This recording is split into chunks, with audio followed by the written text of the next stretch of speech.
போகிற ஒரு ஒரு இடத்துலையுமே சொல்லிகிட்டே இருந்தேன், எல்லா இன்டர்வியூஸ்லேயும் சொல்லிகிட்டே இருந்தேன். லைக் அன்றைக்கி நான் வந்து ஒரு மாதிரி ஒரு டவுட்லேயே இருக்கும்போது ரஜினி சார் சொன்ன அந்த ஒரு மோட்டிவேஷன் தான் என்னை வந்து கான்ஃபிடென்ட்டாக அந்த சாய்ஸ் எடுக்க வச்சதுன்னு சொல்லிகிட்டே இருந்தேன். இப்போ சாரை மீட் பண்ணோம், சார் வந்து அதை சொல்லியிருந்தாங்க, ஹீரோ ஆகிட்டீங்க அப்படின்னு திரும்ப கேட்டிருந்தாங்க. அந்த சர்க்கிள் அப்படியே கம்ப்ளீட் ஆன மாதிரி இருந்துச்சு. எனக்கு தெரிஞ்சு எப்படி சொல்கிறது, அன்னைக்கு இருந்த அபியும் இன்றைக்கி இருக்க அபியும் வேறு வேறு ஒரு பர்சனாக நான் ஃபீல் பண்ணேன் அன்றைக்கி. அண்ட் முதல் நன்றி ப்ரெஸ் அண்ட் மீடியா. ரொம்ப ரொம்ப சந்தோஷமாக இருந்துச்சு. ஏன்னா மதன் சொன்ன மாதிரி நானும் மதனும் அங்கே தான் உட்காந்துருக்கும் போது எல்லோரும் சைலண்ட்டாக கொஞ்ச நேரம் படம் பார்த்துட்டு இருந்தாங்க. மதன் ப்ரோ என்ன ப்ரோ இந்த காமிக்லாம் சிரிக்கவே மாட்டேங்கிறாங்க அப்படின்னா, உனக்கு புதுசு இல்லை, எனக்கு பழகிருச்சு. டூரிஸ்ட் ஃபேமிலிக்கு நானும் இப்படி தான் இருந்தேன், ஒன்றும் பிரச்சனை இல்லை, அவங்க உள்ளுக்குள்ள ரசிப்பாங்கன்னு நினைக்கிறேன், வெயிட் பண்ணுங்கள் அப்படின்னு சொல்லிட்டு கொஞ்சமாக எல்லாருமே ரெஸ்பாண்ட் பண்ணி அதுக்கப்புறம் படம் முடிஞ்சோன்னா அவ்வளோ அழகாக அந்த படத்தை வெளியே கொண்டு போய் சேர்த்திங்க. நல்ல நல்ல ரிவ்யூஸு.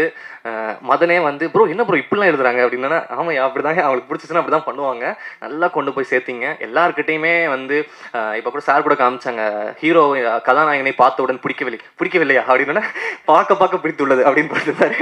அதெல்லாம் பார்க்கும்போது ரொம்ப சந்தோஷமாக இருந்துச்சு. அழகாக மக்களுக்கு அது எப்படி படித்தா நல்லா இருக்குமோ அந்த மாதிரி அழகாக அதெல்லாம் எடுத்து போய் சேர்த்திங்க. ரொம்ப சந்தோஷம். அண்ட் முதல்ல மதன் என்னை வந்து ஹீரோ ஆக்கி இன்றைக்கி வந்து நிற்க வச்சுருக்கீங்க. Thank you so much. அது எப்படி சொல்கிறது, மோர் தென் அ ஃப்ரெண்ட். நான் ரொம்ப ப்ரௌடாக இருக்கேன் உங்களை இந்த இடத்துல பார்க்குறதுக்கு. என்ன இன்னும் இந்த ஜேர்னி பெருசாக போயிட்டே இருக்கும்னு நம்புகிறேன். Thank you Madan, love you so much. So Soundarya ma'am பற்றி எனக்கு ஒன்று சொல்லணும்னா, அது நான் சொல்லாமல் வேணாமல் தயக்கத்திலே இருந்தேன். பட் மேமே அட்ரஸ் பண்ணதுனால நான் அதை சொல்கிறேன். அன்றைக்கி ஒரு ஃபோன் காலில் இருக்கும்போது மேம் ஒரு கலெக்ஷன் வந்துச்சு. அப்போ மேம்கிட்ட பேசியிருந்தேன், மேம் சூப்பர் மேம், நல்லா ரிசீவ் ஆகிட்டாங்களா மேம் அப்படின்னு சொல்லும்போது மேம் சொன்னாங்க, அப்படி ஒரு சக்ஸஸ் இப்படி தான் ஃபீல் ஆகும் அப்படி அப்படின்னு அவங்க சொன்னாங்க.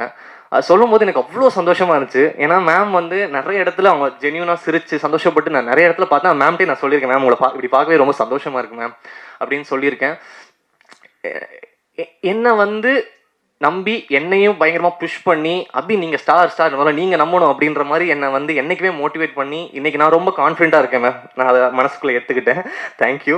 அண்ட் இது வந்து நான் அனௌன்ஸ்மெண்ட் வரதுக்கு முன்னாடியே சொல்கிறேன், சௌந்தர்யா மேம், மகேஷன் தான், நான் இன்னொரு படம் பெரிய படம் ஒன்று பண்ண போகிறோம் ஃப்யூச்சரில். ஸோ அது வந்து நான் சொல்லிக்கிறேன். ஒரு படம் இல்லை, நிறைய படம் பண்ண போகிறோம். ஸோ அதையும் நான் சொல்லிக்கிறேன். அண்ட் உங்கள் எல்லாருக்குமே நன்றி.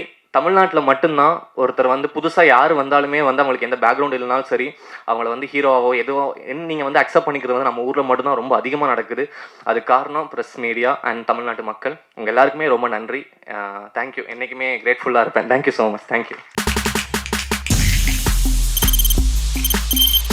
தவிர்க்க முடியாத தம்ப்நெயில்ஸ், கலக்கலான கண்டென்ட்ஸ், சினிமாவும் சீரியஸ் பிரச்சனைகளும், பல வருடங்கள் இடைவெளிக்கு பிறகு இந்த படத்துல ஒரு கலகலப்பும் கைகலப்பும். Me too love you. Thank you sir. அவருக்கு அந்த மாஸ் ஏத்துறது போயிட்டே தான் இருக்காரே தவிர பிரேக்கே இல்லாமல் பிரேக்கிங் நியூஸ் சொல்லும் தந்தி டிவி ஆப். இன்ஸ்டா தலைமுறை வரை இறங்கி அடிக்கும் தந்தி டிவியின் டிஜிட்டல் எக்ஸ்க்ளூசிவ். அது தண்ணிக்குள்ள போகும்போது ஹேங் ஆயிடுச்சு. உங்களுக்கு விஜய் சார் எந்த அளவுக்கு ரொம்ப பிடிக்கும்? Of course, Malayalis are huge Vijay sir fans. ரெண்டு பேருமே ரொம்ப பிடிக்கும் எனக்கு. தந்தி டிவி ஆப்பை இலவசமா டவுன்லோட் செய்யுங்க, ஃபாலோ பண்ணுங்க, சப்ஸ்கிரைப் பண்ணுங்க, என்ஜாய் பண்ணுங்க.